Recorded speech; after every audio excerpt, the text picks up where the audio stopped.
आदाब नाजरीन, हमारे मसाइल में आप सबका खैर मकदम करते हुए हम आपको ये बताने जा रहे हैं कि आज हम एक नया तजुर्बा कर रहे हैं। किसी शायर का शेर है कि मोहब्बत को समझना हो तो ना से खुद मोहब्बत कर, किनारे से कभी अंदाज़े तूफ़ान नहीं होता।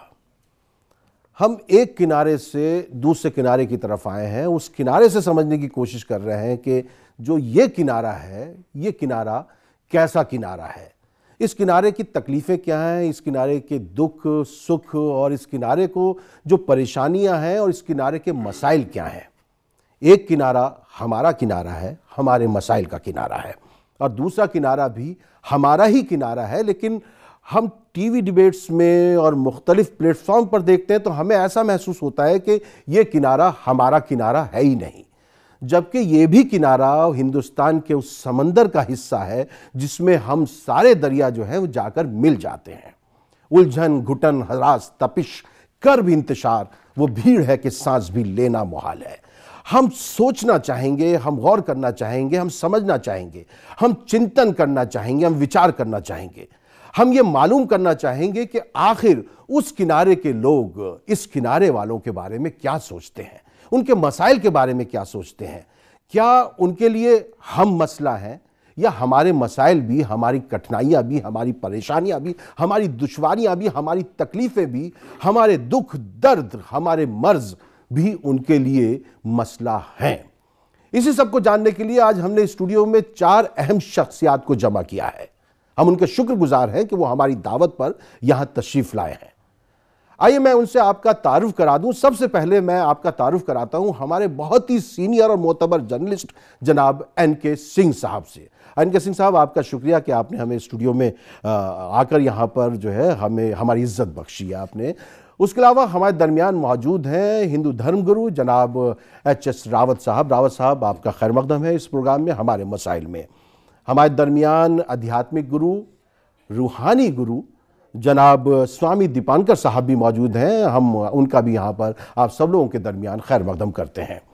हमारे दरमियान एक और धर्म गुरु मौजूद हैं जनाब J.K. बेनीवाल साहब। बेनीवाल साहब, आपका भी यहाँ पर हम स्वागत करते हैं, खैर मकदम करते हैं। सिंह साहब, मुझे शुरुआत आपसे करनी चाहिए, लेकिन मैं आपके पास आखिर में पहुँचूँगा ताकि हम देख लें कि ये जो हमारे दरमियान ये जो दरिया मौजूद हैं, इनकी गहराई का हम अंदाज़ा लगाएं और ये जो पूरा हिंदुस्तान हमारा एक सागर है, इसको भी हम समझने की कोशिश करें। तो H.S. रावत साहब जी, आपको हमने टीवी डिबेट्स वगैरह में हमारी तरफ के बहुत से लोगों से उलझते हुए भी देखा है कुछ मसाइल को लेकर जी, लेकिन मैं उनमें नहीं जाना चाहता। मैं आपसे ये दरियाफ्त करना चाहता हूँ कि आपकी निगाह में हिंदुस्तान के मसाइल क्या हैं, हिंदुस्तान की समस्याएं क्या हैं। उसके बाद मैं मालूम करना चाहूँगा कि हम अक़लियतों की, हमारे मसाइल जो है वो आपकी नज़र में क्या है। बहुत अच्छा प्रश्न है और मैं सभी को बताना चाहूँगा, हिंदुस्तान जिस प्रकार से गुलाम रहा और गुलामी के दरमियान हमारा बहुत ज़्यादा शोषण हुआ, चाहे वो मुसलमान रहे चाहे हिंदू रहे। पिछले समय में जो हमें अंग्रेज़ों ने जो शोषण किया, उससे पहले जब ये प्योर हिंदुस्तान था, यहाँ पर मुसलमान बादशाह नहीं आए थे, उस समय पर भी इतिहास को अगर हम टटोलते हैं तो वहाँ पर हिंदुओं का दमन हुआ, चाहे वो हुमायूं से, खिलजी से लेकर के और औरंगजेब तक की अगर हम बात करते हैं। तो अब वो इतिहास रहेगा, इतिहास को हम पढ़ेंगे तो कहीं ना कहीं इतिहास में हिंदू और मुसलमान बच्चों में कहीं ना कहीं एक विचारधारा यही से जन्म लेती है। रावत साहब, यहीं से सवाल उभरता है कि वो राजा थे या मुसलमान थे? नहीं, उसको ये कह सकते हैं कि एक ज़बरदस्ती अगर किसी देश पर अगर हम कब्जा करते हैं तो हम उसको आक्रांता बोलते हैं, यानी कब्जा करने वाला। बाहर से आकर के कोई कब्जा करता है उसको हम राजा नहीं मान सकते, उसको हम ये कहते हैं कि इसने जबरदस्ती हमें कब्जा कर रखा है। अंग्रेजों को आप ईसाई मानते हैं? नहीं, कि ईसाइयों की हुकूमत थी? नहीं, ईसाइयों की नहीं कह सकते, उसको ईसाइयों की थी, लेकिन मुगलों की हुकूमत को मुसलमानों की हुकूमत क्यों मानी जाती है? नहीं, इसलिए मानते हैं, उनकी भी मानते हैं हम, उनको भी ये कहते हैं कि उन्होंने भी हमारे यहाँ पर हमारे जो धर्म को, चाहे वो मुसलमानों का था चाहे हिंदुओं का था, लेकिन मुसलमान धर्म में कट्टरता ज्यादा है, हिंदू धर्म लिबरल था, इसलिए हिंदू को तोड़ने की उन्होंने कोशिश की। तो हम उनके भी विरोध करते हैं, उनके जो उन लोगों ने हमारे साथ जो अत्याचार किया उसका भी हम विरोध करते हैं, और जो आक्रांता मुगल थे उनका भी विरोध करते हैं। अब इतिहास में दोनों चीजें हैं। अब मान लो ये बच्चे मेरे सामने बैठे हैं, ये भी पढ़ते हैं, मैं भी पढ़ता हूं, मेरे बच्चे भी पढ़ेंगे, तो विचारों में यहां से मतभेद आना शुरू होता है। तो हिंदुस्तान की पहली समस्या तो ये इतिहास जो हमने गुलामी भोगी। अब हम आजाद भारत की अगर हम बात करते हैं तो यहां पर क्या हुआ कि पुराने समय से अब जो मुस्लिम बच्चे हैं उनको मदरसों के अंदर एजुकेशन दी जा रही है। कितने परसेंट है? 4% है। सिर्फ 4%। देखिए 4% भी अगर है, और 4% में से अगर 100 में से अगर एक भी इस तरह का दिमाग का आदमी निकलता है कि जिसके दिमाग में जिहाद पैदा होती है, तो वहां से शुरुआत हो जाती है। उसमें आईएएस भी निकलते हैं, एमबीबीएस भी निकलते हैं, मैं ये नहीं कह रहा कि भी कर रहे हैं। लेकिन अभी 100 में से एक, कोई मान लो 1000 में से एक व्यक्ति ऐसा निकलता है। अभी पूरी बंबई में एक दाऊद निकल जाता है ना, एक याकूब मेमन निकल जाता, लेकिन पूरा मुसलमान धर्म तो बदनाम हुआ ना कहीं ना कहीं। नहीं तो ऐसे तो हर धर्म में निकलते हैं ना। एक हिटलर भी तो निकलता है कहीं ना कहीं। वो जो हिटलर था वो वहां कहीं ना कहीं एक बादशाह था और वो वहां विजेता था। ऐसे तो हमारे यहाँ भी राजा होते थे पहले। दीपांकर साहब, आपको क्या लगता है कि हमें अपनी तारीख को, अपने इतिहास को पकड़ के बैठ जाना चाहिए और भविष्य की ओर, अपने वर्तमान की ओर, मतलब जो हमारा हाल है, जो हमारा मुस्तकबिल है, उसकी तरफ देखना चाहिए कि नहीं देखना चाहिए? मैं समझता हूं कि वर्तमान की जो परिस्थिति है अंकुरित इतिहास से होती है, ठीक वैसे ही जैसे बीज से पेड़। Very good. तो मैं अपना चिंतन जितना समझता हूं कि वर्तमान जितनी घटनाएं घटित हो रही हैं, ना कि हिंदुस्तान में, समूचे विश्व में, उसका एक बड़ा कारण है रेडिकलेस होना, और दूसरा महत्वपूर्ण कारण है अशिक्षा, एजुकेशन। क्योंकि जिस जगह से मैं आता हूं वो एक तरफ दारुल उलूम है, दूसरी तरफ देवी कुंड है। देवबंद मेरा आस्था का केंद्र है क्योंकि मेरा आश्रम वहीं है, दूसरी तरफ दारुल उलूम है, तो राफ्ता होता रहता है। महत्वपूर्ण क्या है कि आप जब किसी को अशिक्षा में बहुत पीछे छोड़ देते हैं अपनी सियासत के लिए, तो नतीजे बेरोजगारी होती है, नतीजे भ्रष्टाचार होता है, नतीजा क्राइम होता है। और एक बहुसंख्यक के बाद जो सेकंड लार्जेस्ट मेजॉरिटी आती है, जिसे आप मुस्लिम कहते हैं, हम भी उसको मुस्लिम कहते हैं, अपने को हिंदुइज्म कहते हैं, पर मैं मानता हूं कि इंसानियत बड़ी चीज है। वाह। एक कदम आगे बढ़कर देखना चाहिए, 2 कदम आगे बढ़कर सोचना चाहिए। हम लोग सोचते हैं, हम लोग करते हैं क्योंकि हम लोग फील्ड में ही रहते हैं। मेरा काम ध्यान सिखाने का है, मेडिटेशन सिखाता हूं। मैंने सामने वाले से कभी ये नहीं पूछा कि तेरा नाम क्या है। आईटीएस में प्रोग्राम था 2 दिन पहले की, आपसे चर्चा शेयर कर रहा हूं। उसमें एक लड़की ने उठकर पूछा कि अगर कोई मुस्लिम हो वो ओम ना कहे तो क्या कहे? हमने अल्लाह कहे। समझ में, आप जब तक अपने दिमाग की खिड़कियों को खोलकर नहीं देखोगे तब तक आपको कुछ नहीं दिखेगा। और जितना आप देखना चाहते हैं आपने वो डिसाइड कर लिया, तो फिर आपको किसी को बताने की जरूरत नहीं। और गजब यह है तहसीन भाई कि सोए हुए को जगाया जा सकता है। जो सोने का नाटक कर रहा है उसे जगाओगे कैसे? वाह। एक देश की सियासत ने अब तक मात्र सोने का नाटक किया है। आप जानते हैं, एक महत्वपूर्ण बात आपसे शेयर कर रहा हूं। देश के अंदर पहली मस्जिद केरल में बनी थी। चेरुमल कर एक व्यक्ति थे, जिन्होंने, राजा थे बल्कि, जिन्होंने अपना महल देकर के मस्जिद बनवाई थी। आप जाकर भाईचारे की बात तो कीजिए, आप चर्चा तो कीजिए। देखते हैं कैसे राम मंदिर नहीं बनता। जब आप अपना राजपाट किसी को दे सके, मस्जिद बनवा सकते हो, तो वो भाईचारा निभा करके मंदिर नहीं बनवाएंगे? नहीं, बहुत अच्छी बात है, क्योंकि हम देखिए मुस्लिम यूनिवर्सिटी अलीगढ़ में पढ़े हैं और हमने वहाँ पर देखा है बहुत सारे जो कमरों के बाहर हिंदू लोगों के नाम लिखे हुए हैं, जिन्होंने उस मुस्लिम यूनिवर्सिटी को कायम करने में मदद की, माली इमदाद की। उन सब के वहाँ पर तख्तियाँ लगी हुई हैं, नाम लिखे हुए हैं वहाँ पर। तहसीन भाई, बड़ा मुद्दा है अशिक्षा, जिसकी वजह से तमाम, आप किसी को कैसे आप ब्रेन वॉश कर देते हैं। कोई कसाब कैसे हिंदुस्तान में, बॉम्बे में आकर कत्ल गारत मचा देता है, कोई कैसे आकर के दाऊद बन जाता है। सबसे बड़ा सिस्टम अशिक्षा का है। जब तक किसी को पता नहीं सामने प्लेटफॉर्म का नाम क्या लिखा है इंग्लिश में, वो करेगा क्या? किसी से पूछेगा, कोई क्या बताएगा? रास्ते पर खड़ा होकर कोई मुसाफिर पूछे कि मुझे जाना कहाँ है, और रास्ते का पता ना हो, तो उसका अंजाम क्या होगा? ये नाज़रीन, रास्ते में खड़ा हो के मुसाफिर पूछे कि उसे जाना कहाँ है और रास्ते का पता ना हो, तो वो जाएगा कहाँ? बेनीवाल साहब, हमें जाना कहाँ है? सवाल यही बात का है। हम सब एक दूसरे के साथ ही रहना है हम लोगों को, और मोहब्बतों के साथ रहें या नफरतों के साथ रहें। सवाल इस बात का है कि अगर मेरा भाई कमज़ोर हो जाएगा तो क्या मैं कमज़ोर नहीं होऊंगा? देखिए, मैं आपको एक प्रिंसिपल की बात बता दूं जी। सुखम में भूयात, दुखम में माभूत, ये एक ऐसा एटॉमिक वाक्य है, हमारे शास्त्र में लिखा हुआ है। मैं यहां जितने भी बच्चे बैठे हैं या हम आप हैं या देखने वाले दर्शक हैं, मैं आपसे पूछना चाहता हूं, कोई भी ब्रह्मांड पे कोई एक ऐसा मनुष्य मुझे ला दीजिए, चींटी से ब्रह्मा तक, जो दुख चाहता हो सुख ना चाहता हो, कोई भी एक भी ला दीजिए। अभी एंकरिंग स्टार्ट की तो आपने एक बात कहा, अगर उस किनारे पे बैठे हैं और इस किनारे पे बैठे हैं, हम किनारे पे नहीं बैठे हैं, हमें जहां समुंदर पानी और जहां धरती मिलती है, जहां पानी का एंड होता है जिसको हम समुद्र की बीच कहते हैं, वो उस धारा पे हम तटस्थ धारा पे उसको तटस्थ बोलते हैं। हम तमाम जीव उसी के बीच में हैं। हिंदू मुस्लिम सिख ईसाई का तो ये मजहबों का नाम कौन ले रहा है? आपको बता दूं, मैं जहां से आता हूं, अभी मेरे भाई ने बोला जो जहां देवबंद से आते हैं, मैं कहां से आता हूं, मेरे चैतन्य महाप्रभु फॉलोवर हैं। जो हमारे राष्ट्रपति भी पूर्व रहे हैं, प्रणब मुखर्जी भी वहीं से हैं, उसी देवभूमि से हैं। वो नादिया डिस्ट्रिक्ट है, नादिया डिस्ट्रिक्ट में चैतन्य महाप्रभु के यहाँ पे जब मुगल काल था, जब मुगली रास्ता थे, तो चैतन्य महाप्रभु का बड़ा विरोध करते थे। एक साहब ये क्या सत्संग कर रहे हैं रात में, हरे हरि बोल हरि बोल हरि बोल कर रहे हैं। मैं अपनी बता रहा हूं, अपने धर्म की ही बात कर लेता हूं। चलिए छोड़िए आप मुस्लिम धर्म, मैं पहली बात तो मैं ना मैं हिंदू हूं ना मुसलमान हूं, मैं सिख ना मैं ईसाई हूं ना कुछ हूं, मैं आपका हूं और आप मेरे हैं, बस इतनी बात जानता हूं। बहुत अच्छी बात है, मैं दूसरी कोई बात जानता ही नहीं। बहुत अच्छी बात, बहुत अच्छी। तीसरी बात मुझे बताइए, हमारे यहां पे फिलोसफिकल बता दूं मैं आपको, पूरे हमारे शास्त्र में लिखा है, इसको कोई चैलेंज करे तो मेरे पास पकड़ के लाना उसको। हमारे शास्त्र में लिखा है कि हमारे यहां दो चीज हैं, ये जितने प्राणी बैठे हैं, आप हम हैं, एक हमारा शरीर है, एक हमारी आत्मा है। शरीर चलाने के लिए हर मनुष्य का पूरे विश्व के अंदर कोई ना कोई, हर देश का, हर प्रांत का, हर मनुष्य का कोई ना कोई धर्म होता है। धर्म का मतलब क्या? अपने आदर्श को स्थापित करने के लिए उसका सहारा लेके आप चले। आपके पिता ने समझाया मैं मुस्लिम, भैया अल्लाह अल्लाह करो, ठीक है अल्लाह कर लो यार, वही राम है, वही अल्लाह है, वही वाहिगुरु है। 12 हमारे यहां 11 धर्म है पूरे विश्व में।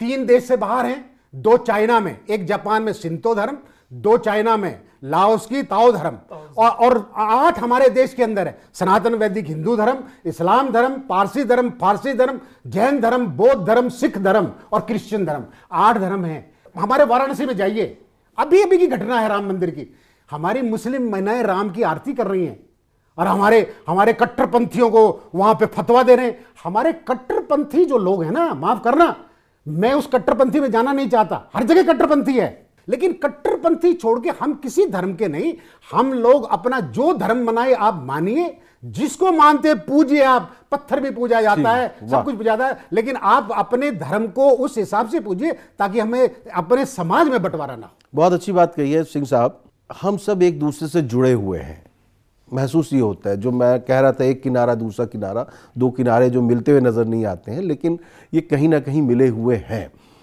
लेकिन ऐसा क्यों महसूस हो रहा है कि हम सब जुदा जुदा हैं? 5 साल पहले तहसीन साहब ये सवाल करते तो मेरा जवाब कुछ और होता। पिछले 5 साल में हालात बहुत बदले हैं। 5 साल पहले ये जनरलाइज प्रोपोजिशन में हम बात करते, अच्छा लगता कि हम सब एक हैं, वही खून है, वही ब्लड है, लेकिन बदल गया है पिछले तमाम 5 साल के अंदर। आज दोनों तरफ से काफ़ी नाइतफाकी है और दोनों तरफ, एक तरफ संशय है, एक तरफ एग्रेशन है और वैलिड है, उसमें कोई गलती नहीं है। वो एक अलग चैप्टर। वैलिड क्यों है? आगे बताते हैं वैलिड क्यों है। हिस्ट्री में 2 चीज़ें होती हैं जब लॉजिक हम करते हैं ना, backward projection of logical premises, कि भाई ये राम मंदिर इसलिए बनना चाहिए कि ये मीर बाकी ने तोड़वाया था बाबर के कहने पे। अब आप जब ये कहते हैं तो जाहिर है कि दूसरा कहेगा अच्छा ये तोड़वाया था, नहीं तो अब तो बनना चाहिए। ये एक रिटेलिएशन होता है, ये समाज में चलता है। ये बैकवर्ड प्रोजेक्शन में आप 500 साल पहले चले जाएंगे कि मीर बाकी ने बाबर के कहने पे क्या किया था, और ये कह के आप उसे तोड़वा देंगे। दूसरा लॉजिकल फैलेसी होता है सेलेक्टिव एप्रोप्रिएशन ऑफ फैक्ट्स। आप अपने मतलब के फैक्ट्स ले लेते हैं और लॉजिकल ब्लॉक खड़ा करते हैं। यहां पे दिक्कत क्या हो रही है, इस देश में हर रोज शाम को 20 करोड़ गरीब भूखे पेट सो जाता है। मसाइल वो होना चाहिए था। यहां पे हर शाम किसान, हर 35 मिनट पे एक किसान 25 साल से लगातार आत्महत्या कर रहा है। हर 35 मिनट पे एक किसान फांसी पे लटक जाता है। ये इशू नहीं है। इशू ये है कि मंदिर बनेगा कि नहीं, वंदे मातरम होगा कि नहीं, या मुसलमानों की तरफ से एक एग्रेशन जो है वो उनका अपना नेचर है। क्यों ये है? बहुत सिंपल सी बात है कि हमारा कलेक्टिव कॉन्शियसनेस उस क्वालिटी का नहीं है कि हम रियल मसाइल पकड़ पाएं। पॉलिटिकल क्लास को बड़ा खूबसूरत लगता है कि ये सड़क बनवाने के झंझट में ना पड़े, ये हिंदू मुसलमान में आ जाए, लिहाजा वो इसको एग्जासर्बेट करता है, तेज करता है। ये उसकी अपनी फितरत है। इंडियन पॉलिटिक्स में जो हमारा एफपीटीपी सिस्टम है, first pass the post system, इसमें वो सेलेक्टिवली कभी हिंदू को कंसोलिडेट करेगा, कभी मुसलमान को करेगा। हम ये समझ नहीं पाते हैं। वरना इशू तो ये होना चाहिए था कि हर दूसरा बच्चा अंडरवेट क्यों है, चाइल्ड वेट एट बर्थ इतना कम क्यों है इस देश में। आज हम दुनिया के 5 जीडीपी वॉल्यूम में दुनिया के 5 देशों में हैं, लेकिन ह्यूमन डेवलपमेंट इंडेक्स पे 25 साल पहले 135वें नंबर पे थे, अभी ताजा आया है, अभी भी हम 135वें नंबर पे हैं। इशू ये होना चाहिए था। हम इन इश्यूज पर भी आएंगे नाजरीन, और जब हम अगले ब्रेक के बाद लौट कर आएंगे तो हम अपने ऑडियंस के बीच में पहुंचेंगे और उनसे भी कुछ सवाल वो पूछ सकते हैं। और बस इतना याद रखिए कि मरहला बीच का नहीं होता, इश्क होता है या नहीं होता। हम लौट कर आते हैं।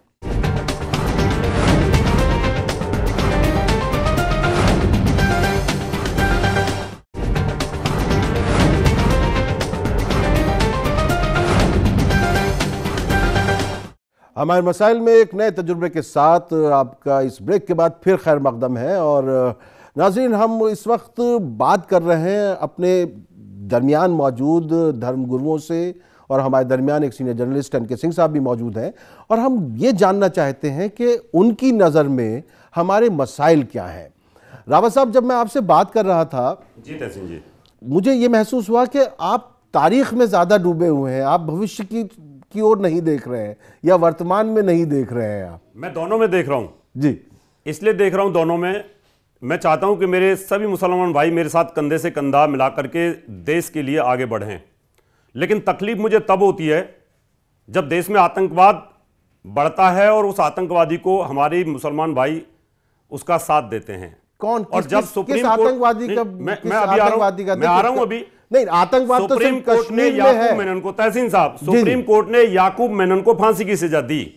बड़े खुश हुए सभी लोग, लेकिन जब उसका जनाजा जा रहा था उस समय 1 लाख से 2 लाख मुसलमान उस जनाजे में थे जो एक आतंकवादी को सपोर्ट कर रहे थे। वहां से मुझे ठेस लगी, मुझे लगा कि नहीं, यहां कहीं ना कहीं गलत भावना भरी जा रही है हमारे मुसलमानों के। सर, कसाब को दफनाने के लिए भी मुसलमानों ने इनकार कर दिया था, कब्रिस्तान नहीं दिया था, कब्रिस्तान नहीं दिया था, पाकिस्तान का था। लेकिन जब मेरा ही भाई मुसलमान अगर एक आतंकवादी का साथ देता है मुझे तकलीफ होती है, और उस तकलीफ का यही कारण मुझे ऐसे लगता है कि इनको कौन सी एजुकेशन दी जा रही है कि देश के प्रति लगाव नहीं है। मत करिए आप वंदे मातरम, मत गाइए राष्ट्रगान। कम से कम जो बाहर के आक्रांता हैं, जो अभी भी देश को तोड़ना चाहते हैं, उनके खिलाफ तो आप खड़े हो सकते हैं। राष्ट्रगान क्यों नहीं गाएंगे? राष्ट्रगान क्यों नहीं गाएंगे? राष्ट्रगान तो गाते हैं, फख्र के साथ है। मैं कह रहा हूं, आप तिरंगा लहराते हैं, हमें खुशी होती है। अभी मैं देखता हूं टीवी डिबेट में, आपने कहा टीवी डिबेट में राष्ट्रगान हो रहा है और मौलाना साहब बैठे हुए हैं, नहीं खड़े हो रहे। सिर्फ आप ये मुसलमानों को नहीं, हमने देखा है सिनेमा हॉल वगैरह में दूसरे लोग भी नहीं खड़े होते। आप सिर्फ एक मैं उनका भी विरोध करता हूं, उनका की, और जिन्होंने ऐसे साथ नहीं करना चाहिए, इस तरह की फसाद वाली फिल्में बनाते हैं, मैं उनका भी विरोध करता हूं। मैं चाहता हूं देश में हिंदू और मुसलमान कंधे से कंधा मिलाकर के कंपटीशन में आए और हम बड़े देशों का मुकाबला करें। बिल्कुल सही बात है, इसी बात पर बहुत अच्छी बात है। ये बहुत जरूरी है, ये आज के वक्त की बहुत बड़ी जरूरत है। लेकिन तहसीन साहब, बात यहां लेकिन पे अटक जाती है। दुख यही होता है कि जब हमारी आर्मी के ऊपर पत्थर पड़ते हैं और जुम्मे की नमाज के दिन जब मौलवी वहां से 1 घंटे का जो आग लगाने वाला भाषण देता है, आप उसको जेल में डालिए, आप जेल में डालिए ना उसको।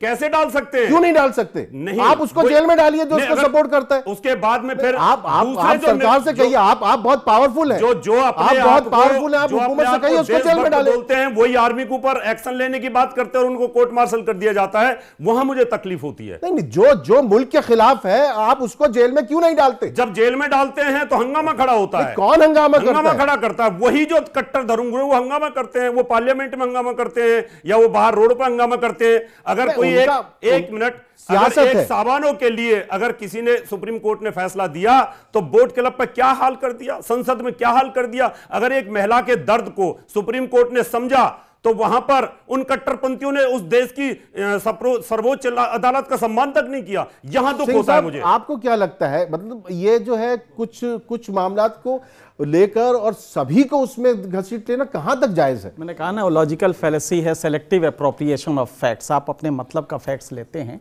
और उससे लॉजिक ब्लॉक उससे तो हमें भी तकलीफ होती है ना, लेकिन हमें भी दुख एक होता बात है। वो सही कह रहे हैं, एक हिंदुस्तानी होने की हैसियत से हमें भी तकलीफ होती है अगर कोई तिरंगे का सम्मान ना करे, वो चाहे हिंदू हो चाहे मुसलमान हो, हमें भी दुख होता है। याकूब मेनन के जनाजे में 2 लाख मुसलमान होता है तो वहां कोई मौलवी खड़ा नहीं होता कि क्यों गए थे आप लोग। आपके ऊपर फतवा जारी होना चाहिए कि आप एक बात बताइए, अगर किसी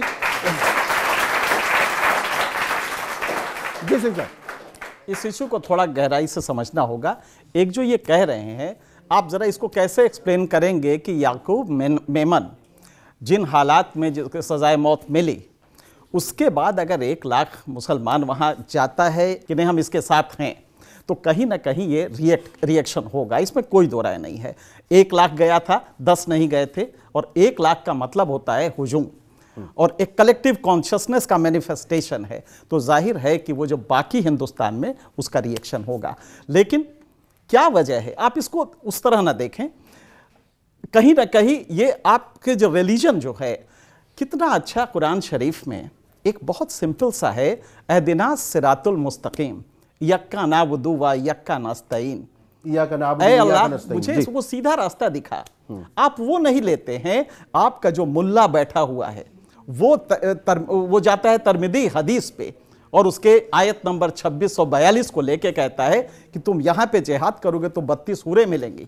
जब ये कहता है 72, अब ये 72 हुरों के वजह से अगर एक 14 साल से 18 साल का लड़का जिहादी बन जाता है, उस मुल्ले की वजह से जिसने ये नहीं देखा है कि देश में अमन खत्म हो रहा है, ऐसी जिहालत की वजह से बहुत से लोग ड्रग एडिक्ट बन जाते हैं। Exactly. उसके खिलाफ क्यों नहीं आते? 1,42,000 लोग हर साल रोड एक्सीडेंट में मारे जाते हैं। 9 लाख लोग जो है तंबाकू नोशी की वजह से मारे जाते हैं, उसमें क्यों नहीं बहस होती? नहीं, थोड़ा लॉजिक आपकी गलत है। वो अगर हेरोइन एडिक्ट बनता है तो वो पर्सनल अपने को डैमेज कर रहा है, लेकिन जिहादी बनता है तो पूरे समाज को डैमेज करता है। ये खतरा है। लिहाजा इसको समझना पड़ेगा कि जिहादी का एक मैसेज जाता है। आज हिंदुस्तान में जो ये नाइतफाकी हुई है और जो एंगर का वो है, इसके पीछे हिस्ट्री है, इसमें कोई दो राय नहीं। मैं तो सिर्फ ये कहने आया हूं कि अभी भी आप रिवाइवल कीजिए, रिफॉर्म की जरूरत इस्लाम में है, इसको आप नकार नहीं सकते।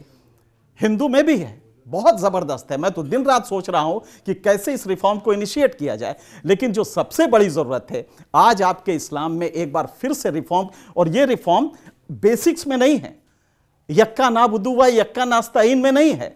ये है कि जो आपने हदीस में जो चीजें दी है, जिसकी वजह से वो मुल्ला एक लीवरेज पाता है और वो युवाओं को भड़का के उनको आतंकवादी बना रहा है, ये जरूरत है। और इसके लिए हम अगले हमारे दरमियान जब मुस्लिम मजहबी रहनुमा होंगे, हम उनसे इस पर बात करेंगे। बच्चे से कुछ सवाल पूछते चाहते हैं। जी बेटा, ये जरूरत है। एक सर मेरा सवाल आपसे, आपने भी बोला था कि हम आपके और आप हमारे, तो सर उससे वे में अगर लव जिहाद को आप देखें तो लव जिहाद भारत के इस वर्तमान भारत में सर ऐसी उम्मीद नहीं, अब भी वो एक बहुत बड़ा वो टॉपिक बना हुआ है चर्चाओं का। उस वजह से भी 2 समुदाय में अभी भी बहुत सारी लड़ाइयाँ होती है, तो सर वो अभी भी क्यों है? नहीं, आप उसके फेवर में पहला क्वेश्चन बता दीजिए। Yes sir.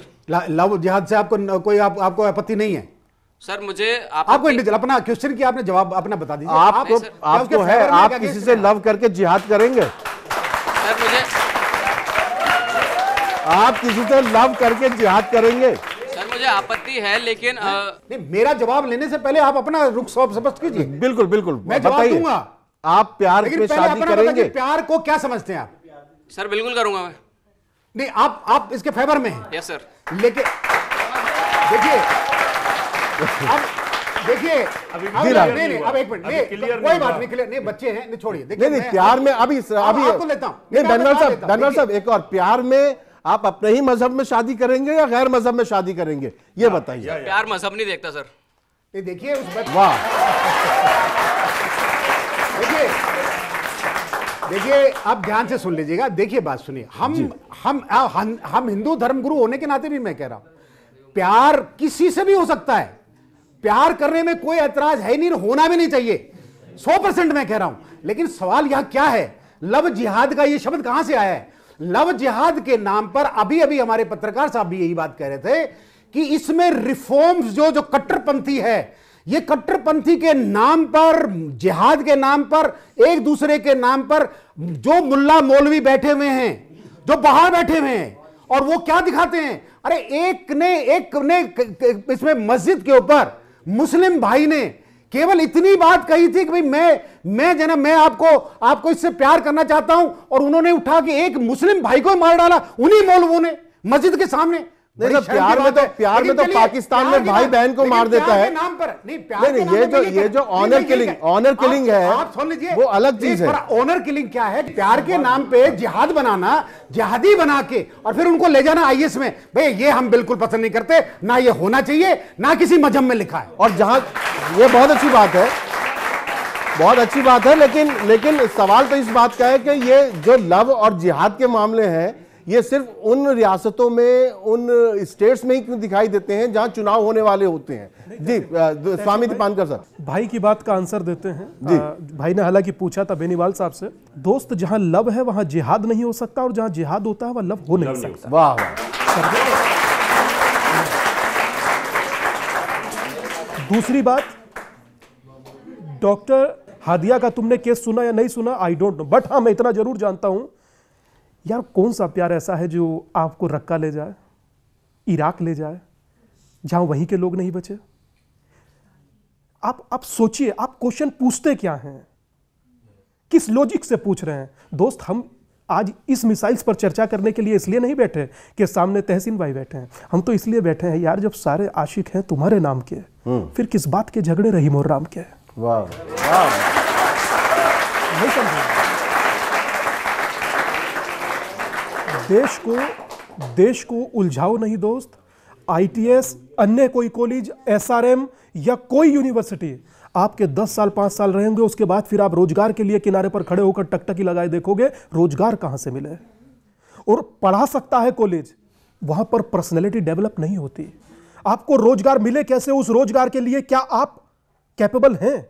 आप कैसे बात करते हैं, किस तरह से सुनते हैं, किस तरह से रिएक्ट करते हैं, और क्या आप जो चीज दूसरे से एक्सपेक्ट करते हैं, क्या वही आप चीज दूसरे के प्रति हैं? चलिए, बहुत अच्छी बात है। एक बात क्या, तहसीन भाई, लेट मी कंप्लीट, 2 सेकंड में कंप्लीट कर रहे हैं। आपको कोई एक बात कहता है, आपको हर्ट होता है, अब वही बात दूसरे को पूरे दिन कहता है, आपको नहीं समझ में आता। तो दोस्त, पुरानी कहावत है, a little knowledge is a very dangerous thing, अधूरा ज्ञान खतरनाक है। अगर जो नेता को होता है नुकसान नस्लों और देश को होता है, अभिनेता को हो तो पिक्चर पिटती है, और साधुओं को हो तो नस्लें खराब होती है। नाज़रीन, इनका ज्ञान मुझे नहीं लगता लैला मजनू के बारे में पता है इनको, नहीं हीर रांझा के बारे में पता है कि नहीं, ससी पन्नू के बारे में पता है कि नहीं, रोमियो जूलियट के बारे में पता है कि नहीं, लेकिन अगर इनको राधा कृष्ण के बारे में पता है, मीरा के बारे में पता है, सीता और राम के बारे में पता है, और बाकी जितनी भी हमारी तहजीब में जो चीज़ें हैं उनके बारे में भी पता है, तो बहुत अच्छी बात है, क्योंकि मोहब्बत के लिए कुछ ख़ास दिल मखसूस होते हैं। ये वो नगमा है जो हर साज पर गाया नहीं जाता। हाँ, आप कुछ सवाल पूछ रही थी। सर, मेरा सवाल ये है, अभी आप कह रहे थे कि सबको कंधे से कंधा मिला के चलना चाहिए, हिंदू मुस्लिम सबको। मेरे देश में जहां एक मुस्लिम ये कह देता है कि जय श्री राम, उसके खिलाफ फतवा जारी कर दिया जाता है। अब उनको इस बात से प्रॉब्लम है कि वो जनगण मन नहीं गाना चाहते, वंदे मातरम नहीं गाना चाहते, तो उनको भी तो इस चीज़ को समझना चाहिए। जैसे इस सर ने कहा कि रिफॉर्म्स लाने चाहिए, हम भी अपने हिंदू धर्म में बहुत सारे रिफॉर्म्स लेके आए हैं। सती सिस्टम हमने हटाया है, विडो रीमैरिज किया है, हमने बहुत सारी चीज़ें की है। जब तक वो ये सारी चीज़ें नहीं करेंगे, तब तक हम कंधे से कंधा मिला के कैसे चल पाएंगे? उनको ही सोचना बेटे, 2 धाराएं हैं, एक इधर है एक इधर है, उनको एक ही साथ लाने के लिए तो ये यहाँ पर हम सब लोग बैठे हैं। मैं यही चाहता हूँ कि जो इस्लाम के अंदर जो धारा नज़दीक ला सकती है दोनों को, वो यही है कि जो बेटियों के साथ अगर इस्लाम में कोई मुस्लिम लड़की किसी हिंदू लड़के से अगर प्यार कर ले और उससे कोई बच्चा हो जाए, तो इस्लाम उसको कबूल नहीं करता, और उसको या तो फतवा जारी कर देते हैं, या उसको धमकी दे देते हैं, और या उस लड़के पे, हिंदू लड़के पे एक ज़बरदस्ती थोपी जाती है कि इस्लाम कबूल करो, नहीं तो आउट कर देते हैं। अगर वही कोई मुसलमान लड़का किसी हिंदू लड़की से शादी कर लेता है और उसकी शर्तों पर करता है कि तू हिंदू बनेगा तो मैं जाऊंगी, तू मंदिर लेके जाएगा तो मैं तेरे साथ जाऊंगी, बाकी सारी शर्तें कर लेता है, और उसके बाद जैसे ही उसके पास आती है और उसके साथ एक बच्चे की मां बन जाती है और उसके बाद उसके ऊपर कुत्ते छोड़ दिए जाते हैं या उसको जहर दे दिया जाता है कि इस्लाम कबूल कर नहीं तो पिटेगी। बाद में जब उसके ऊपर जबरदस्ती थोपी जाती है और यह बोला जाता है कि एक हिंदू लड़की से अगर कोई प्रेम विवाह कर ले तो उसको जन्नत मिलेगी, अगर ये जन्नत शब्द वहां से हटा दिया जाए कहां तो से आप लाते हैं सारे किस्से के साथ यही हादसा हुआ कि हिंदू लड़की के साथ अगर आप शादी करते हो। स्वामी जी ये आपकी बात का जवाब बता रहा हूं मैं, लड़की की स्टेटमेंट बता रहा हूं। स्वामी जी नहीं, स्वामी जी बात की बताएंगे जी। गुड़िया का जो प्रश्न था जी वो था अद्भुत, इसमें कोई दो मत नहीं।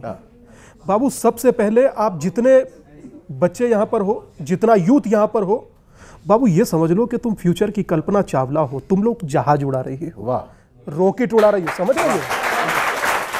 और चाहे कोई हिंदू मजहबी रहनुमा हो और चाहे कोई मुस्लिम, एक तो बाबू ये संकल्प लो आज से, ये अथवा फतवा सतवा ये सब समाप्त। क्या होता है जिंदगी मेरी फतवा तेरा, गजब का जिंदगी है यार। पहला। दूसरा सबसे बड़ी बात कि जो बदल ही जाए बाबू वो धर्म कैसा, सोचना। और बोले कि विवाह दो शरीरों के बीच का संबंध है, बोले कि ना तो हिंदू बन ना मैं मुसलमान बनूं, बोले कि इंसान बन। बाबू जिंदगी जीना है तो जिंदगी के मायनों को समझना है, जिंदगी को इस तरीके से नहीं जीना है, दूसरे की शर्तों पर जिंदगी जी नहीं जा सकती। नहीं, बिल्कुल सही बात है। देखिए जहां तक फतवे का ताल्लुक है, फतवा जो है एक राय है, आपके ऊपर है आप माने या ना माने। और ये भी एक फतवा है कि अगर मोहब्बत के लिए कोई मजहब बदलता है, शादी के लिए मजहब बदलता है, वो गलत करार दिया गया है कि कोई किसी को मोहब्बत हो गई और उसने मजहब तब्दील कर लिया, शादी कर ली। उसकी सजा क्या है फिर? वही तो हम कहते हैं कि अगर जब एक ही देश के अंदर अगर इस प्रकार की अगर स्थिति रहेगी तो फिर दो किनारे बने रहेंगे, क्योंकि मुद्दा वही है कि हम दो किनारों पर खड़े हुए हैं और दो किनारों को साथ कैसे लेके आना। तो हम यही चाहते हैं कि जो इस्लाम में कहीं ना कहीं रिफॉर्म की आवश्यकता है उसको करना चाहिए। अगर वो होता है तो हम बिल्कुल निश्चित तौर पर देश को कंधे से कंधा मिला करके आगे बढ़ा सकते हैं। चले नाज़रीन, यहाँ एक वक्त है मुख्तसर वक्फे का, हम लौट कर आते हैं और लौटने के बाद हम बात करेंगे कि ये दो किनारे हम वाकई कैसे एक कर सकते हैं। और इन तमाम, क्योंकि देखिए चमन में इख्तलाते रंगोबू से बात बनती है, तुम ही तुम हो तो क्या तुम हो, हम ही हम हैं तो क्या हम हैं। क्योंकि ये गुलशन है, इसमें हर तरह के फूल मिलेंगे, लेकिन इन फूलों को कैसे गुलदस्ते की सूरत में पेश किया जा सकता है, अगले ब्रेक में आकर हम बात करेंगे। और इस पर भी बात करेंगे कि अब आपकी नज़र में मुसलमानों के मसाइल क्या सिर्फ यही हैं, प्यार की शादी। इस मुख्तसर वक्फे के बाद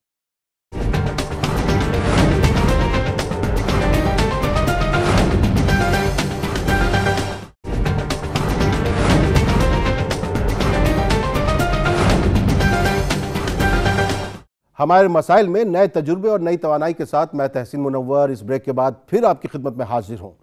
अभी ब्रेक पर जाने से पहले एक बच्ची कह रही थी कि कोई जय श्री राम कह देता है तो उसको उसके खिलाफ फतवा आ जाता है।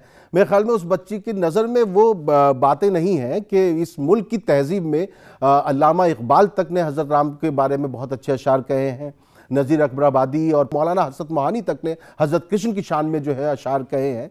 मैंने खुद दो शेर कहे थे, लेकिन मैं अल्लामा इकबाल का शेर आपकी नज़र कर रहा हूँ कि है राम के वजूद पर हिंदुस्तान को नाज, अहले नज़र समझते हैं उसको इमाम हिंद। उन्होंने हिंद का इमाम कहा, इमाम यानी कि लीडर। तो इस लिहाज से अगर ये सोचना कि कोई जय श्री राम कह दे, इस्लाम में जो कुछ भी है वो नियत पर है, आपके दिल में नियत क्या है उसके ऊपर सब कुछ निर्भर करता है। कोई बच्चा सवाल पूछना चाहता था जी।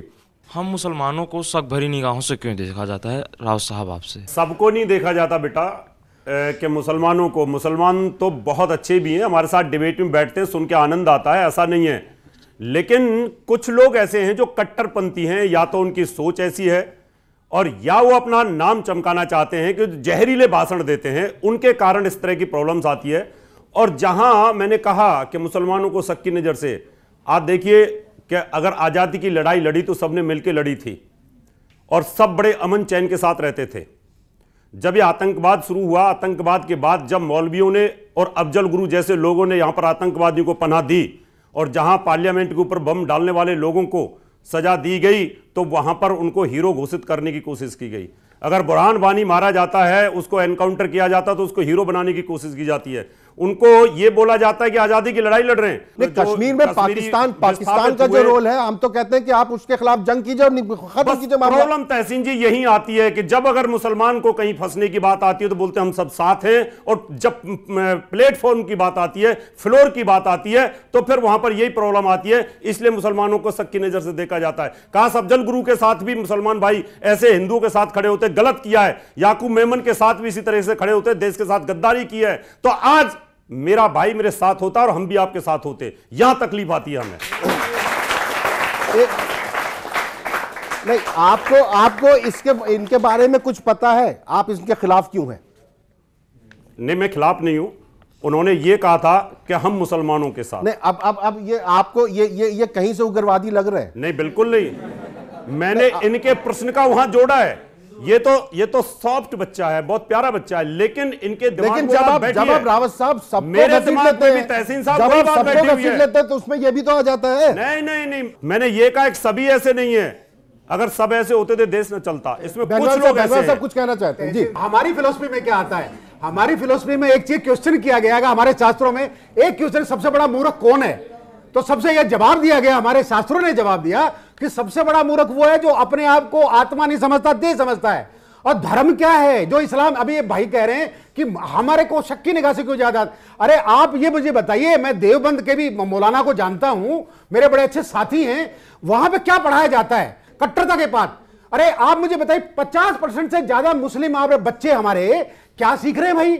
अरे वो आज के जमाने के साथ ही कंप्यूटर के साथ चल रहे हैं। आप कुरान दे रहे हो तो कंप्यूटर भी दीजिए यार, यही रिवॉल्यूशन हो रहा है। अभी मेरे पति आ रहे हैं, मदरसों में कंप्यूटर भी आ रहे हैं, बाकी चीजें भी आ रही हैं, सब कुछ आ रही है। देखिए, मुसलमान हिंदू की बात नहीं है। अरे आप मुझे बताइए, जो कश्मीर में आज मां रो रही हैं, आ रहे वापस नहीं आ रहे कट्टरपंथी। 2 टेररिस्ट जिनको बनाने की कोशिश करी, कश्मीर में वापस आए, मां के आंसुओं ने उनको वापस बुला दिया। तो ये जितने बहन भाई हैं, ये कभी भी उसको कट्टरपंथी को नहीं मंजूर करेंगे और इन मुलाओं को रिजेक्ट करके भेजेंगे। तो रावत साहब, ये बच्चा इस उम्मीद से रहे कि इसको तो आप उग्रवादी नहीं मानेंगे ना? मैं तहसीन साहब बिल्कुल बहुत इज्जत करता हूं। ऐसा नहीं है कि मुसलमान भाई कोई मेरे दुश्मन है, लेकिन जहां देश के साथ गद्दारी की बात आती है, देश के संविधान के साथ गद्दारी की बात आती है, ये भी नहीं छोड़ेगा। उसको तो ये भी नहीं छोड़ेगा जो देश का गद्दार होगा, ये मुसलमान भी उसको नहीं छोड़ेगा। इस बात का तो यकीन है। मानिए, दिक्कत यही आती है कि उनके खिलाफ कोई मुसलमान धर्म के उलामा या मौलाना कोई फतवा जारी नहीं करते। पर आप ये हिंदू मुसलमान, जय श्री राम, मुस्लिम की बात ही मत करिए ना। ये तो हिंदुस्तानी है, सब हिंदुस्तानी है, सब हिंदुस्तानी है। ये हिंदुस्तानी नहीं छोड़ेगा, ये हिंदुस्तानी नहीं छोड़ेगा। बिल्कुल सही बात है जी। एक और सवाल ले लीजिए। बिल्कुल सही बात है, बिल्कुल सही।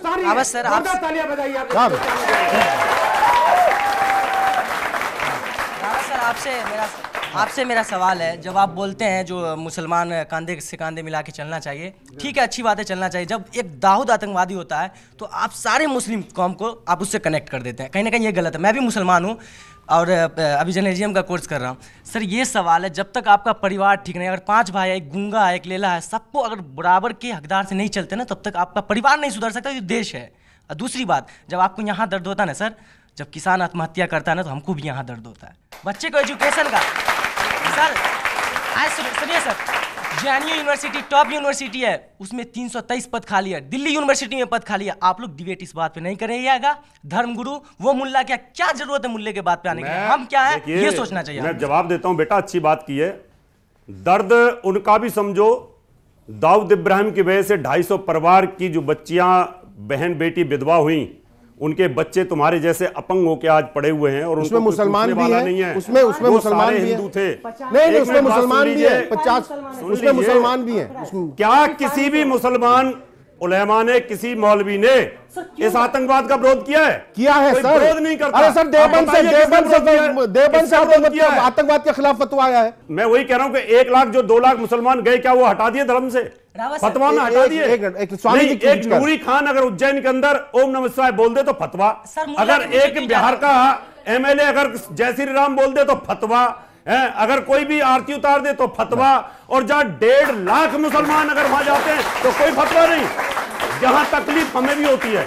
चलिए, आपकी बात जायज हो सकती है जी। हमारे एक मौलाना ऑल इंडिया इमाम्स एसोसिएशन के अध्यक्ष हैं, उन्होंने हम धर्मगुरुओं को लेकर, सर्व धर्मगुरु को कश्मीर में जाने के लिए, झंडा फहराने के लिए इसी 15 अगस्त के ऊपर एक अभियान किया और हमने ऐलान किया प्रेस कॉन्फ्रेंस करके कि हम लोग आ रहे हैं। उस इमाम ने कहा, वहां से फतवा आ गया, आइए कश्मीर में घुसने से पहले पहले सारे आप धर्मगुरुओं को मार दिया जाएगा, और हमारे यहां से एक भी नहीं बोला। देखिए दुख होता है, ये जो कट्टरपंथी जो है, ये सोच नहीं होनी चाहिए। ये भाई, आप भाई मुसलमान नहीं है, ये मतलब आपने बताया तो लोग बोलते हैं, लेकिन आप चाहते हैं, लोग बोलते हैं, आप चाहते हैं कि आवाज थोड़ा जोर से बोले, इंसान है, आवाज जोर से हो।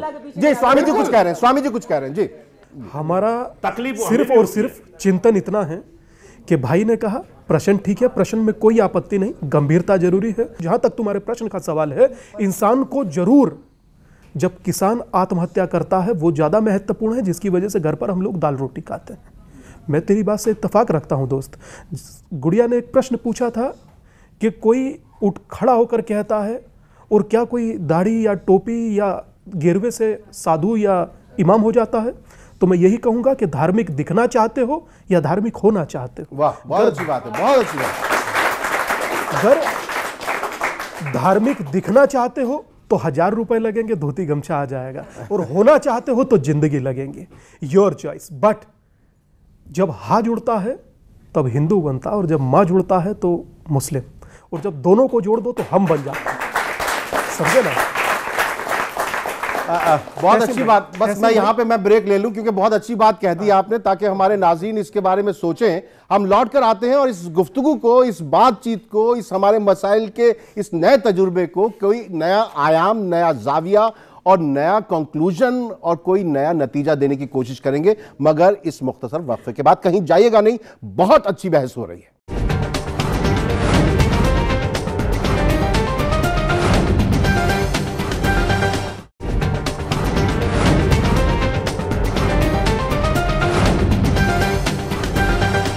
हमारे मसाइल में अब हम उस आखिरी मरहले में आ गए हैं जहां हम जानना चाहेंगे कि ये जो हमने आप लोगों का इतना वक्त बर्बाद किया है उसका क्या नतीजा निकला है। सिंह साहब, आप बहुत देर से खामोश थे क्योंकि बच्चों ने जो है निशाना इधर ही ताना हुआ था। आपको क्या लगता है कि मुसलमानों के मसाइल, बहुत मुख्तसर क्योंकि हम आखिरी हिस्से में हैं, किन पर बात होनी चाहिए? एग्रेसिव हिंदुइज्म, हिंदुत्व का जो ये नया फॉर्म आया है, ये मुसलमान लड़कों के लिए बहुत ख़तरनाक है। और ये फॉर्म, उसके सबब क्या है, इसके वजूहात क्या हैं, वो छोड़ दीजिए।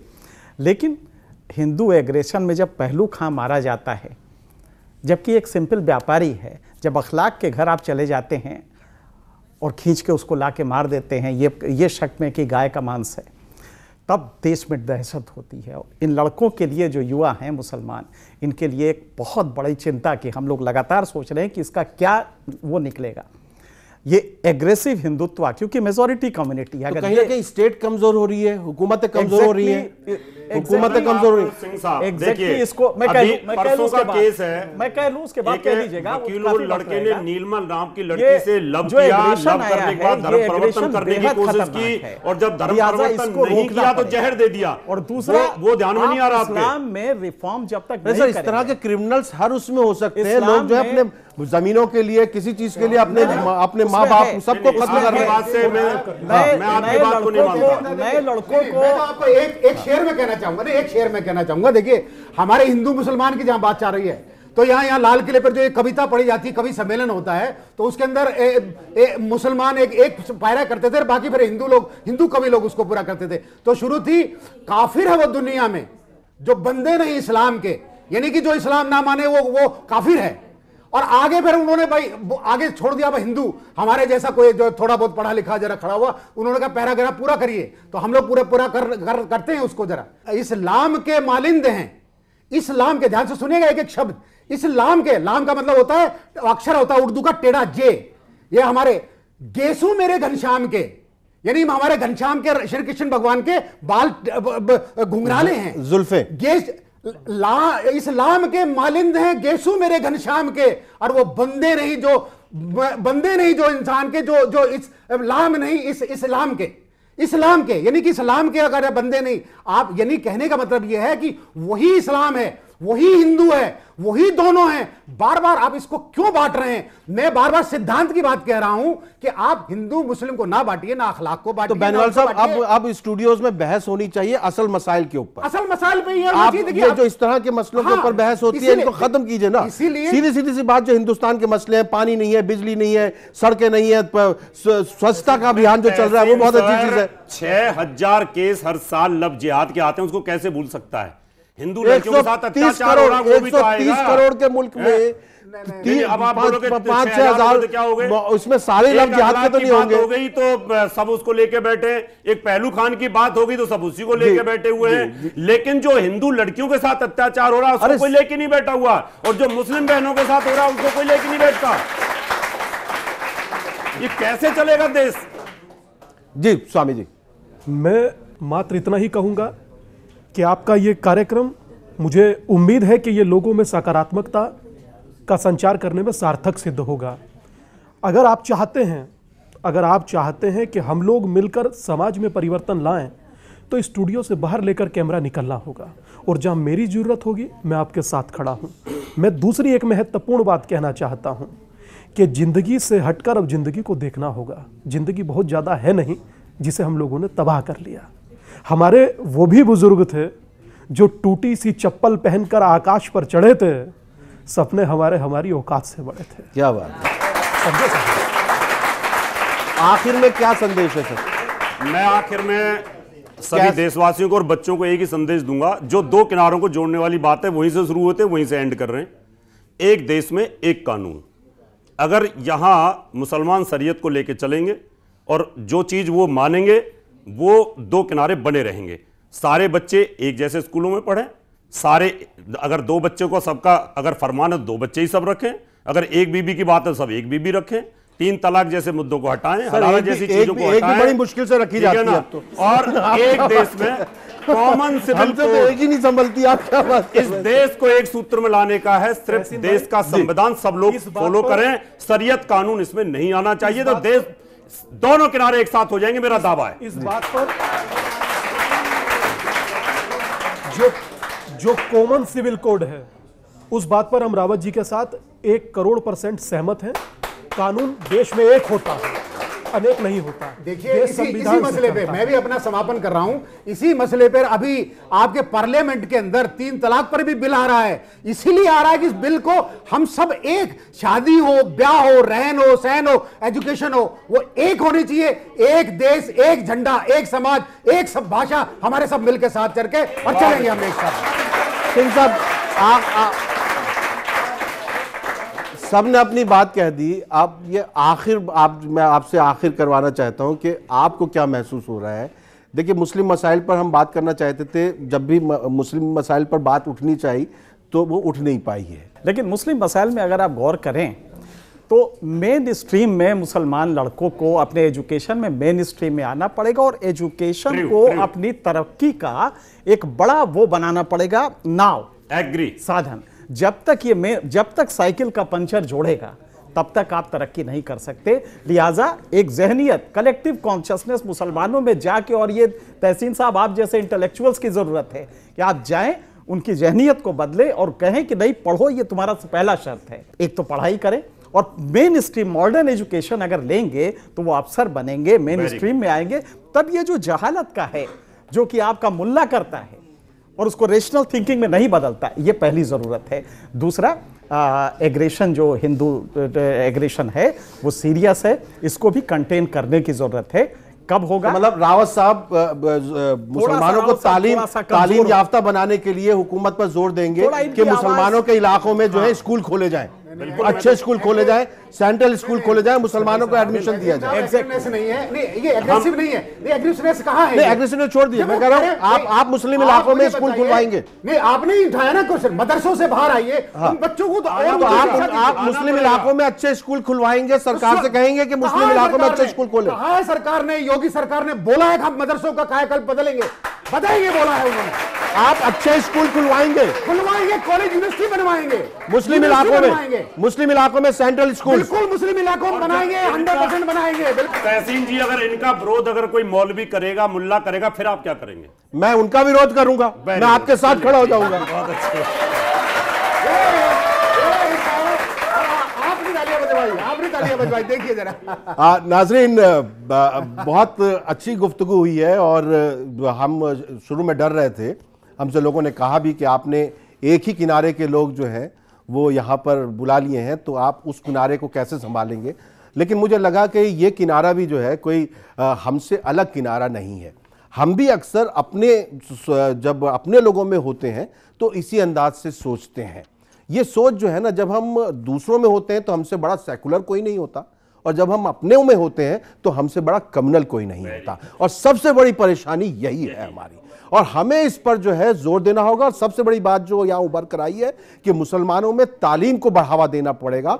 और जब तक तालीम को आप, और वो तालीम जो आपको रोजगार से जोड़ सके, वो तालीम जो आपको जिंदगी में आगे लेकर जा सके, जब तक आप उस तालीम से नहीं जुड़ेंगे जो आज के लिए जरूरी है, तब तक जो है आपका भला नहीं होने वाला है। इसके लिए हुकूमतों पर जोर दीजिए, अपने इलाके के रहनुमाओं पर जोर दीजिए, और रावत साहब, बेनीवाल साहब और दीपांकर स्वामी जैसे लोगों पर भी जोर दीजिए कि वो आपके इलाकों में अच्छे स्कूल खुलवाएं, ताकि आप जो है अपने यहां की जिहालत को और अपने ऊपर हावी जाहिल लोगों को खत्म कर सकें। आइंदा हफ्ते फिर किसी नई मौजू के साथ, इसी हमारे मसाइल में आपके मसाइल के साथ आपका यह साथी तहसीन मुनव्वर हाजिर होगा। तब तक के लिए इजाजत दीजिए। आदाब।